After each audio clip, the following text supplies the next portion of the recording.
going down. The pride hugging. Yeah, Manolo, Mr. Doe, Flo Frazier. Came to find out that Wildy Williams is the first female talk show host to average 1,500 yards receiving in high school. They say, P, don't worry, it's all timing. I slid in like a nigga that didn't pay, backdoor style. Shut the club down with a K. You know, NC at it again, aiming at your cabbage again. I flow with a magical blend. Step up, get dropped to a tragical end. You know the kush got my lungs about as black as my skin. From Raleigh, NC down to Duluth, Georgia. But I did save a lot of money on my car insurance. I know some of you think I switched to Geico. I just stopped paying the insurance. And the cats that been thinking peanuts like Jimmy Carter. Got that lava, game time not a problem. Mr. Clutch and watch me go up when I'm popping. Lights, action, cameras flashing. Girl, you know this song. It was all a dream. Layback stuff. Trying to take you home. It was all a dream. I like the way it's going down. Yo, what's up, everybody? Welcome to The Slice. I'm your host, Teron. Yo, as you know, I'm your boy HL. And as you see, we have a special guest with us today. It is the one, the only, Raleigh's newest comedy superstar, Miss Helen Wildy. Is it Wildy or Wildy? I've heard it both ways. Legally, it's Wildy, but Wildy's cooler. Oh, okay. Yeah, I always thought like, yeah, she be Wildy. Yeah, because it's wild. Yeah, so it's Wildy though. Yeah, it's Wildy. Okay, so tell us about you. Like, how did you end up in Raleigh? What's your journey? How's your journey been with comedy? Well, I started comedy back. Well, my first open mic was like 2012-ish. Okay. But then I would only go like every 6 months. I would get nervous, you know, it's like intimidating. And then I started doing it really in like 2016 in Pittsburgh, Pennsylvania. Okay. And then I moved to Seattle with my partner Victoria in 2019. Stayed out there for 2 years, and then we moved here for her job. Okay. So, we take a slice, a bite of this. Yeah, go ahead, get your I'll nice tell a story. This is some of this Benny's own. Just the dopest pizza we got in the Triangle, so that's why we doing it here. Yeah, 121 Fayetteville Street, downtown Raleigh. Really dope. I mean, as far as bang for your buck goes. Yeah. Yeah, it's Wow. nice place. Amazing. Yeah, what about y'all? You said 2018 you started? Yeah, I started June. No, October. November 2018. Good nights, open mic. It took me a month to get on stage, because they was doing like send in the email and then they select, but then you come in and put your name in the bucket. Oh, okay, yeah. For the random spots. So it took me a month before I got on. So being that you've been active in so many scenes, what would you say was the best scene? I mean, you know. You can't, nah, it's not. It is. Raleigh, baby. What makes it this one? I don't know. I feel like everyone's really supportive and I don't know. I feel like it's cool. There are 2 clubs here. That's cool. As far as you know, a city of this size go, Pittsburgh's about the same size. Pittsburgh's a little smaller and Seattle's bigger, and neither of them had 2 clubs like pretty in the city, so that's cool. So that's really great. And then yeah, there's just probably like Seattle probably the most going on in terms of like mics and stuff happening all the time. Like there was like Saturday 3 p.m. ones, and like there's something all the time. Yeah, there's just stuff all the time, which was cool. But also it's a bigger city. So, and then here I do think everyone's been really like welcoming. I mean, I got here in 2021, June, no, July 2021. So. I feel like everyone immediately started showing my mics, and everyone was just like, hey, you know, like would tell me like where to go and who to talk to, and it was really sweet. So that was my experience. How's your experience? Oh, it's been pretty much similar. Yeah, well, it's all about you today. What was recording your album? Was this your first album? First album. First album. Yeah. Congrats. Let's get that up. Let's talk about it. Thank you. So what was that experience like? It was thrilling and terrifying. You know, it's like hard to know when to like stop. You know, it's like you can always just keep tagging jokes. And like recording it is like, okay, I guess it's done, which is like it's hard to know the joke. Like I don't think a joke's ever really finished. Like I think you could keep making it better. So that was a little bit intimidating, but the experience was really great. It was with Helium Records, a good night, and they were lovely and very supportive and recorded. I think I did 55 minutes. And then we'll see if it comes out with the edit. I'm down to do anything like from 30 to the whole thing. It just like, I feel like attention spans are so short. Yeah. But it's like, They are. and I'm certainly not a name or anything, so it's like I don't know, maybe So more of a shorty, but what are your aspirations now? What's next? A comedy special? retired. No. I'd like to go on tour this year. A little bit. I'm going to France next week for my partner's birthday, Oh, that's cool. and I'm gonna do some shows over there. So that'll be cool. Excited to see what the French They do. comedy. yeah. I wonder, because they seem pretty snooty.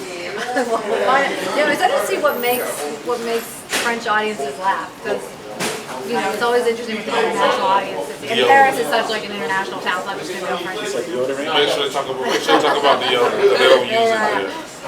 I don't think. Do they use it now? They used to use it. I'll find out now. Are we okay? And pressed. I think they invest with a lot of pressed over there either. Nah, that's England. England don't mess with their teeth. France don't wear deodorant and they drink like wine for breakfast. That I can get down with. Really? That part, drinking wine for breakfast, I'd be down with. Man, my stomach hurts. Iron bellies, okay. So, one of the things that you talk about in your comedy is you're actually originally from Ireland, right? Yes! What are And some our of the teeth are fine. differences? Our teeth are fine. We do wear deodorant and our teeth are fine. Y'all wear deodorant in Ireland? Yeah, Okay. we do, yeah. So, what are the Catch me on the right day, the biggest differences between like Ireland customs and an American customs? Interesting. Drinking's really different there. It's a lot of like more social, like lower ABV drinks. Like Guinness is only like 4%. So it's like you can drink a bunch of those all day. Here I feel like a beer's like 8%. 7 at least. Unless you're doing it for like a Coors Light or something. So that is very different. And then just like a real. Very friendly, like a lot of like just bantery, like wit over there. Like any shop you walk into, people are just like very chatty. It's very like the South. It's like really friendly and chatty, but it's like you're gonna be laughing a lot in Ireland. People are very fun. Really? Yeah, just off the cuff fun. So that explains. So have you done? Do you want to do any shows in Ireland? I did some last year for my cousin's wedding, and shout out to Chris and Emily, happily married. Hey, Chris and Emily, shout out. Make sure that they watch. Shout out. We get the view. Workshop away. Yeah, and then you'll have an Irish view. Yeah, that'll be cool. Hopefully too, if they both log in separately. Yeah, it was cool. I did some shows in Belfast, where I'm from, and then I went over to Derry and did a couple shows up there. And it was great. And I've also done shows in Amsterdam. Oh, really? Yeah. Did you get high? Not for the shows, but You got high in Amsterdam. You can't go to Amsterdam and not get fucked up, right? It's required, yeah. Really? Man, I would like to smoke weed with Helen. I don't know why. She's a good pothead. to get high with. She'll have some funny shit. She'll have me dying laughing. Let's do it. So how do you come up with your material? Well, just slice of life. It's a slice shout out for the podcast. We'll take it. Just whatever's going on. I feel like I do a lot of just when funny things happen, take note of it. But then I also do a lot of like more like mining for material. Like I'll think about like second grade, or I'll think about do a lot of like writing exercises, and I'll think about like my brothers, and I'll try to think about like my nieces and nephews, and I'll try to. Because if you just like wait for something funny to happen, it's like you're not coming up with new material as often. I think. But versus like a lot of funny things have happened in your life, and there's like a lot of hot takes on it, so it's like you just go backwards and inward. I talk really fast, and I apologize. You're good. So watch this on half speed, everybody. That's the complaint I get most on my Instagram. It's like, why are you talking so fast? And I'm like, I don't know. I talk fast too. He actually is mindful of slowing down. Me, I just go. I had to. I got a speech impediment when I was younger, but I used to get teased on a lot. So I would just start talking real fast and stumble over my words. I'm not sure if you're familiar with the cartoon Fat Albert from back in the day. I used to get called Mushroom. Sad. Cold. I used to get called mushroom too before. Totally different reason. Like as far as like there's so many languages, so many mics.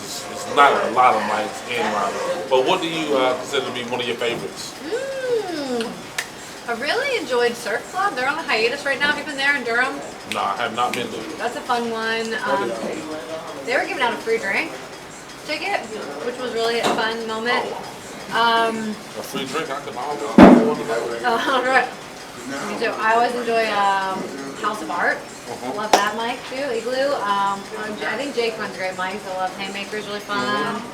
Jake stays busy. Yeah, he really does. He's doing a lot for the scene. That's really great. And yeah, just I really like Halcyon. I like ones where it's like all the comics are just hanging out. My favorite's always gonna be the heckle mics. Heckle mic's always a good time. You're a good heckler, dude. Yeah, that's the only reason I go to have fun. Because I think like one of the things that I miss was when you would get booed off stage. And it's just like the heckle mic is kind of brings that back. Well, you can't get booed off stage, but at least you get feedback. You can get messed with it. Yeah. Because that was part of it about being the stand-up comedian that was so scary. Yeah. Now the worst that can happen is no one laughs at your joke. Or they laugh with you after you realize they're not laughing with you. Okay? If a joke don't land, that's silence. Yeah. So people start to laugh at the silence. Yeah.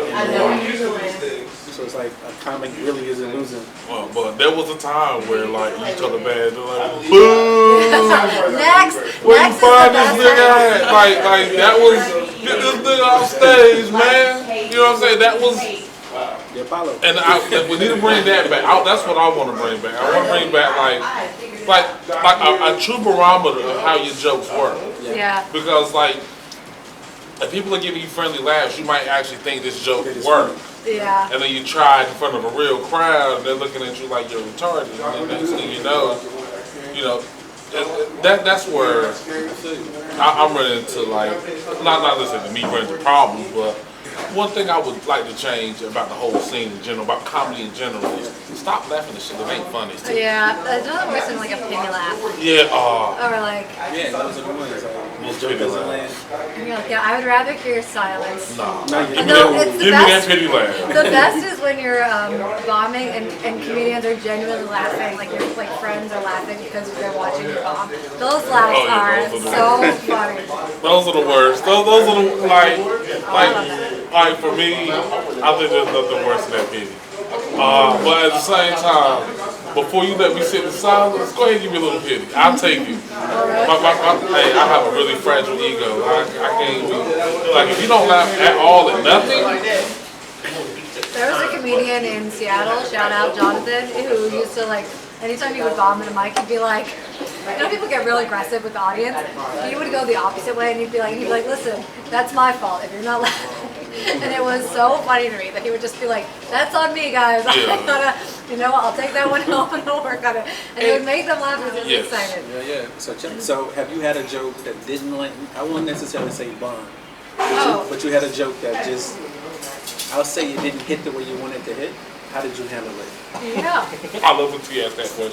I've had a lot of jokes not land in my day and not go the way I want. There are some jokes, when you have a tag or like a joke that's like only funny to you, and instead of just letting it go, even though it never gets laughed, you just keep, and it's like, I've had ones like that where it's like, take me too long to let go of the tag. Cause like you'd be like, it's gonna work this time, and it never does. Yeah. And I'm like, I guess that's just for me.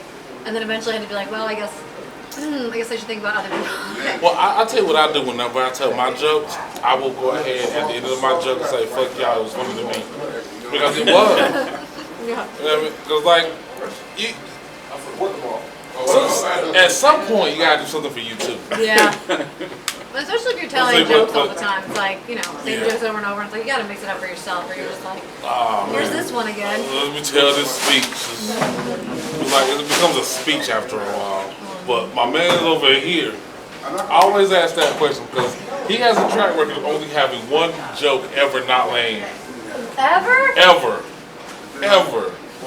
What? And First then of all, He's being generous. He's being very, I mean, he's being generous. really. Yeah. When was it? When did you have a joke miss besides the Rialto? That one joke at the Rialto. When was the other joke that you missed? Please tell me. I'm gonna text it to you. I'm gonna think about it. I can't think about it right now because the one in the Rialto. Yeah. footage not found. But tell him I had a joke.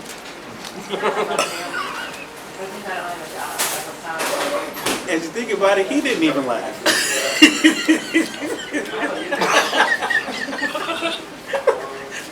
Nobody. there wasn't anything. The air conditioning. Silence. Have you ever walked into a house, maybe yours or a friend's, their electricity bill wasn't paid, so you don't even hear the hum of the refrigerator Just silence. in an auditorium? Oh no. It's the worst when all you hear is For like like you tell a 3 joke. seconds. It's a little bit longer than that. 4 seconds. It was like you had to like, and it was just one. Like he told a joke, and then when he went on, right, and moved on, and then he got the crowd back. But he is stuck on that one. Like, and I'm sitting here like, dude, you never had a set, but you never Yeah, walked. what a killer. That's incredible. You've never drove home and quit comedy all the way home. I have. You have? Oh, I've many done it. times. I've been like, I can't believe, what am I doing with my life right now? And then everyone's really like, yes, you know, but it's like, you have someone who's just like, not even. Or like, you tell just like a joke and nothing, it's quiet, and you just hear like ice and glass. You're like, am I being heckled by ice right now? Oh no, no, that's Being heckled bad. by a gin and tonic in the back somewhere? That's terrible. The worst for me was Atlanta. Never had that. Nah, never. Tell me you did. I'm impressed. I'm jealous, I'm impressed, I'm excited. Thank you. Go ahead. Well, I'm done. And see, I mean, you talk about, of course, I wasn't in Atlanta, but you definitely told me about Atlanta. Boy, that was a bad day. Well, are you back now, fully? Yeah. Or you go back and forth? You said what? You go back and forth though still? A bit? Which, Atlanta? Yeah. It was just a visit. Oh, okay. Yeah, I went to go visit Atlanta, and a friend of mine, you know, gave me some stage time at this spot, and it was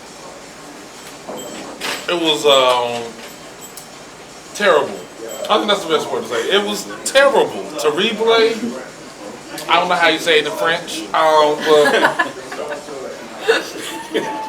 They didn't laugh at shit. Like I thought, like you ever been at an open mic and you're trying out new stuff, and then you're like, wait a second, I can't get no laughs. Let me try something old. I threw out a surefire Oh no. Wendy Williams joke. Nothing. I was like, oh hell to the no. Like, 'cause I'm sorry, Wendy Williams has landed in every, you know, building I've ever told it in.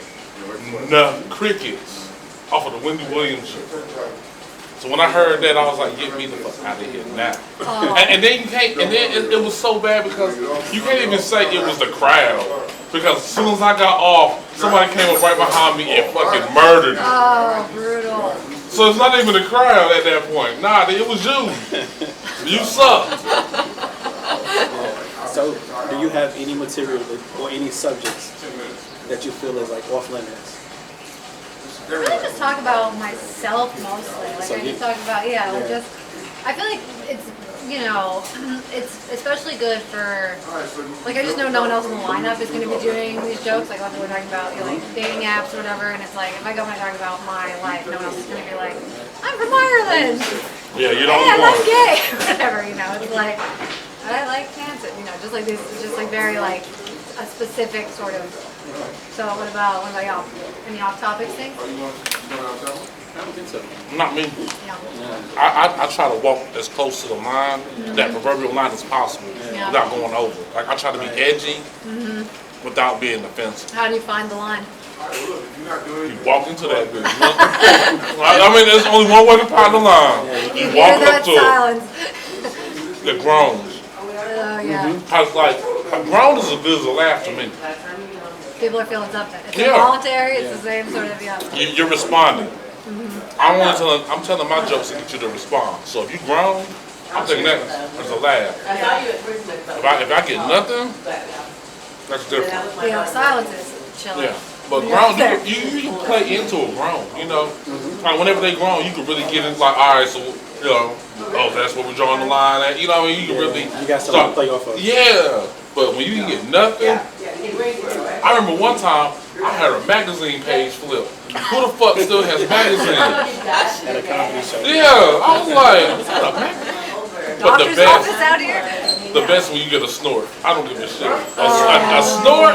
When somebody Oh man, when you get that snort. you did your thing. You did your thing with somebody, laughing so hard they get that. Or the black guy that's so loud. Walks out.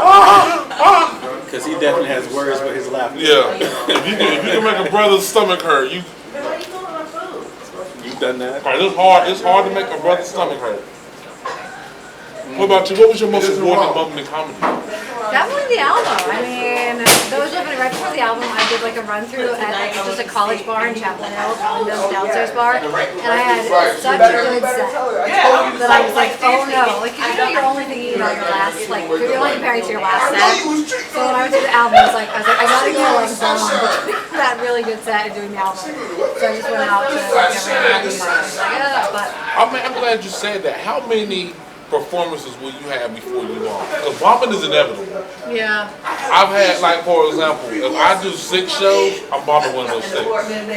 But it doesn't matter. I don't know which one, but it's gonna be like 1 out of 6 is definitely gonna be a bomb. Yeah, I haven't mapped it out, but mine's more like if it hasn't happened, it's gonna happen, and it's like, and there are days where I'm like, I hope it's not today, you know, like the album, and then there are days where where it's like, you know, a random bar show and it's like a bad show, and you're like, well, okay, that was an okay time for it to happen, you know, it's all like.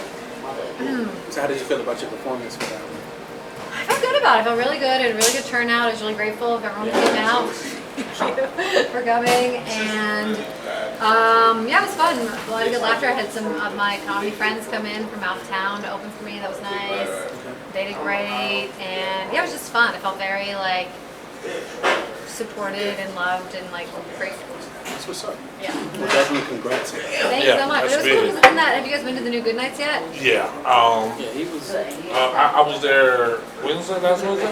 Once that was last Wednesday, I was there, but yeah. Secret, what is it? Secret Oh yeah. How's that? Oh, it was great. It was great. I like the new building. The new building's nice. So cool. I miss the old one though, but I'm a sentimental type dude. Yeah. Old was where I first ever got on stage. Ever showed my first joke was at the old Good Night. Wow, what a place to start.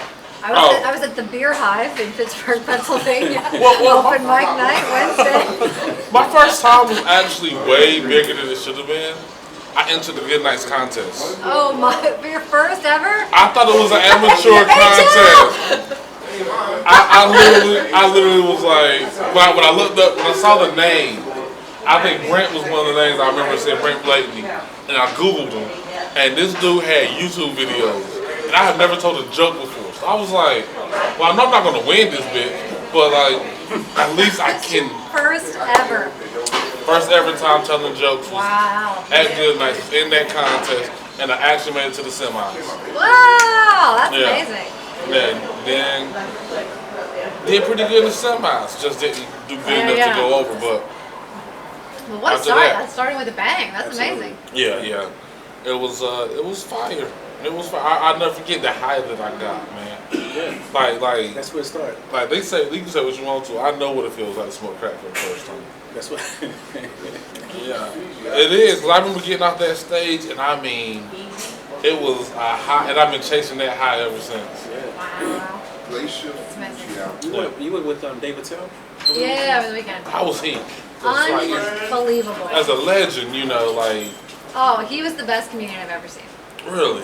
All 5 shows, it was like a massive laugh every 3 seconds for 45 minutes. It was like, I was like, what is going on? It was like his laughs was just like bang, bang, bang. It was like a machine gun of laughter. And I just was like I couldn't believe it. And then every night, you know, it was 5 shows, every night was a little bit different. And he just was, and he was so, like, just a really nice, generous, gracious I person. saw Jack kind of put that in Yeah. his post. How cool David Tell was. Yeah, and he got pizza shout out for the whole staff on After the last show. Like, he's just like a nice, really nice person. So like you've done a lot of opening and hosting for different comedians. Who's your favorite? I really loved Cameron Esposito as a person. Okay. She's lovely, and David Tell really blew me away, and Moshe Kasher, really nice guy. Took me out to dinner twice. Okay. Just like a nice guy. Just loves to talk comedy, and like, just like people who love comedy, you know, Really? and are like nice and funny. Have you always been a comedy fan, or Yes, love comedy from the time I was a child. That segment Yeah. Okay. within his. who are your inspirations in comedy? Well, now David Tell for sure. what's up. I'm like, I gotta make people laugh every 3 seconds now. Yeah. That's my new life motto. And just be as like kind as he is, you know, and generous. That's my new plan. Yeah, it's really David Tell at the moment. And just like really anyone who's like working the cellar. Like I was thinking it's crazy that he said he goes up like just once a night now to like stay sharp. And like, but that he means at the cellar. So he's like running new stuff at the cellar. So just like to be at that level is so inspirational and be like trusted by the seller. They're like, yeah, like do you know, try out stuff. Like it's gonna be amazing. You're David Tell. It's like he's my new inspiration. Yeah. Who are your inspirations? You guys like, do not ask me questions. Mine's is, yeah, because we're interviewing you. I know, but we're all here together. No, sharing But mine's pizza. is funny. Like mine's is like whatever's funny. You know what I'm saying? Yeah. So like I respect everybody that truly respects the craft. Yeah. You know what I'm saying? So that could be like I said, I mean I don't know if I'm their biggest fan, but I'm definitely a fan of his. You know what I'm saying? Like, and I tell him all the time, That's a stop moment. playing, you know. But I just love comedy. Laughter to me is important. You know what I'm saying? So, yeah. I mean, of course, I had people that I watched, the Richard Pryors, Eddie Murphy's, Yeah. all of them coming up. Classic. I found out Joan Rivers was hilarious. She was hilarious, but what's on your bucket list of comedy? Ooh, that's a good question. Ooh, that is a good question. Wow. To live in New York and do comedy. That's my next move. Is New York. New York. Yeah. See, for me, it's LA. Okay, cool. For me, I want to get to LA as soon as possible. Yeah. Well, there's only two. There's really only two destinations, in my opinion, either New York or LA, Yeah. because that's where you're gonna get sharp. Anywhere else you're practicing to go to LA or New York. Yeah. Yeah, I agree. I would think, of course, never went out there, but they said the comedy scene in Austin, Texas, is nice. Yeah, they say it's, yeah, but at the same time, it's preparing you for LA. And in LA, I mean, now when I say New York, I mean from New York, that means Connecticut, New York, Yeah, and New area. Jersey. In LA, that means LA all the way to Vegas. You know, because Vegas also has a great comedy scene. Yeah. But I mean, basically, it's worked by LA comics. Yeah. So I'm definitely feeling like I'm a West Coast type of comic versus East Coast because I don't like New Yorkers. If I go to New York, I'm gonna get in a fight every day. Well, good instincts then. You're like, you gotta go west. Go to LA where everybody's fake, you know. Yeah. So like, like they're gonna be nice and fake. Like, give me that. Yeah, Don't give They me the won't be hard fighting. real. Yeah.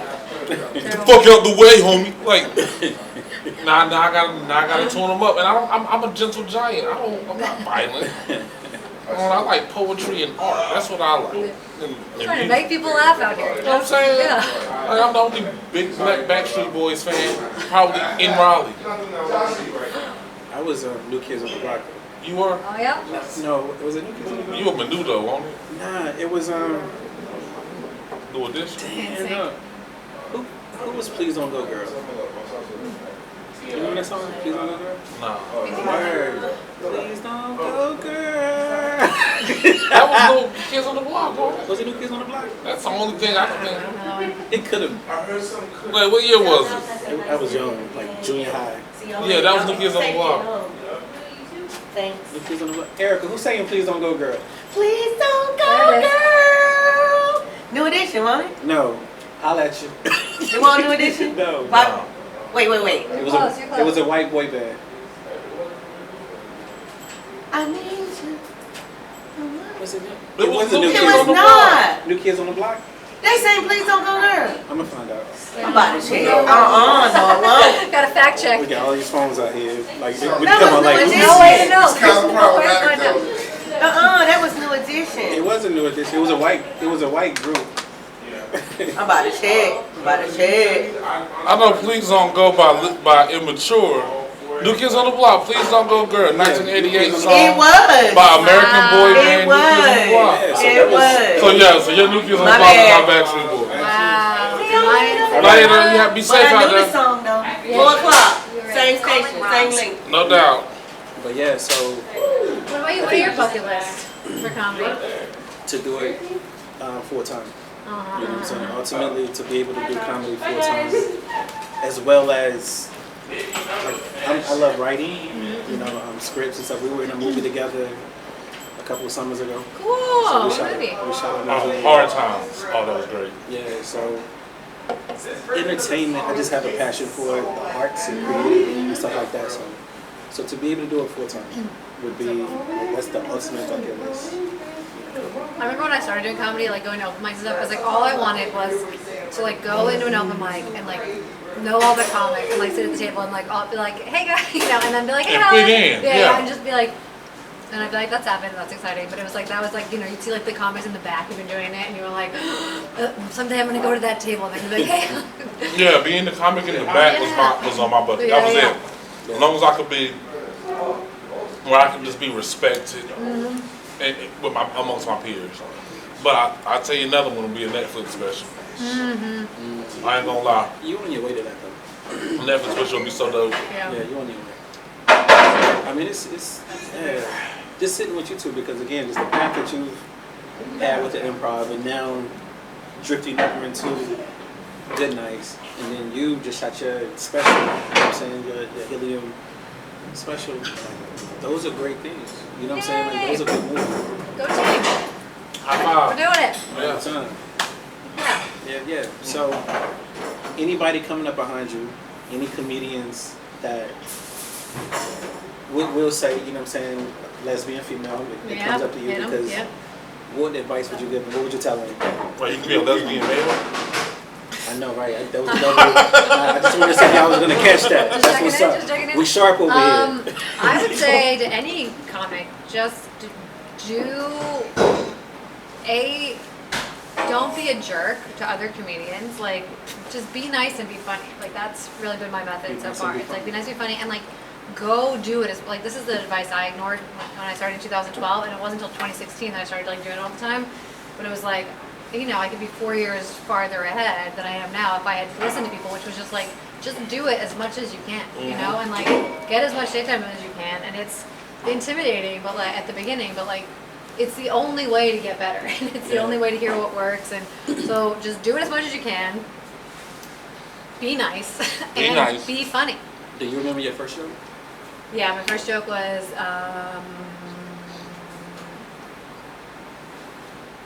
it's about how people always are what their name is, you know, our parents' psychic. And then I go, my parents were, they called me Helen. They knew that I'd be old someday. Straight down the barrel. Okay, give her 90 years, she'll grow into it. Classic. That was my first show. Well, I like that. Hey, What was yours? The first joke? Your very first joke. Yeah, I told the first joke I wrote. No, on stage. Told you, On stage. The moment I realized I was broke was the moment they cut off my Netflix. That was your first joke? First joke. That's still a classic. That's a classic joke. Yeah. Yeah. The fact that I still use that, Yeah. let me know I was alright. Yeah, it's Yeah, I mean, that Hollywood, Helen of course. joke's gonna be on the album. By the way. Look out for it in June. If you loved it here, you loved it. I will tell you this, and I don't know. I'm never gonna say like I'm like the source of comedy or like, you know, the dictionary of comedy, but what I've noticed is that when you first start off, your joke that you wrote when you first start, they don't stick around for you for a while. Well, see, you know, the very first thing I did was cut the music DJ. Yeah, That was the very first thing that I did when I touched the stage. that was the very first bit, Cut the music DJ. and then you still doing it. What, Still- 4 years later? Yeah. At every open mic, anytime there's a group of comics going up to no music, I That's do that. true. I walk up, you know, either with my phone to the mic or my Bluetooth speaker, and cut the music DJ. It's fine. Yeah, man. What? It's about that time when I first want to say thank you, Miss Helen, for Thank coming you, out with us Helen. and kicking it with us. What an honor to be Thank here. you to the staff at Benny's. You know, on what's the address? 121 Fayetteville Street, Raleigh, North Carolina. Make sure you Benny's. come get a slice. Tallies. Thank you for the pizza, it was delicious. Oh, Yeah, absolutely. no problem. No And problem. we out. Salute. I saluted too. That's what's up. That's what's up. Supposed The way it going down. The pride hugging. Yeah, yeah. Manolo, Mr. Doe, Flo Frazier, out. Check, check. I spit it, bender, get the chest, no rhyming. Quick to say P, don't worry, it's all timing. I slid in like a nigga that didn't pay, backdoor style. Shut the club down with a K. You know NC at it again, aiming at your cabbage again. I flow with a magical blend. Step up, get dropped to a tragical end. You know the kush got my lungs, but it's black in my skin.